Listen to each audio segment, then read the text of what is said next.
kameralarni qo'ydi. Keyin Xitoydan ITS kameralar keladi.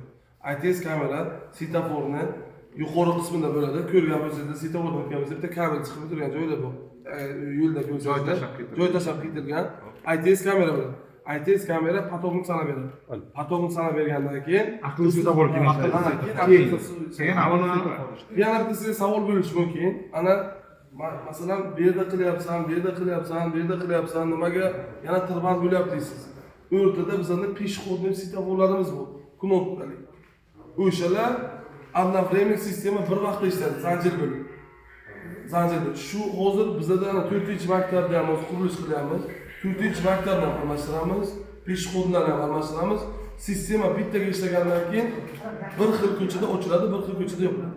Ana shundaki maqsadi yo'q. Masalan, patok bo'lyapti, mana Vijdon tomonidan keladi-ki, to'g'ri yo'nalish. Shu yerda katta patok keladi faqat. Ana o'qish biladi. Keyin svetofor o'zi avtomatik ishlaydi. Keyingisi ochib ketaveradi. Yo'lni patogi Savol, qachon? Oddiy savol, qachon? Xitoydan qachon keladi? Aqlli svetofor qachon ishlaydi? Hozir 30 Shu Ya.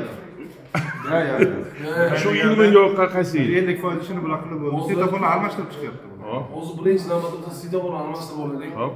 Svetoforni almashtirib, qurilishlarni yakunlaylik. Bu bizlar bilan bog'liq narsa emas, bu telekom hisob bilan bog'liq.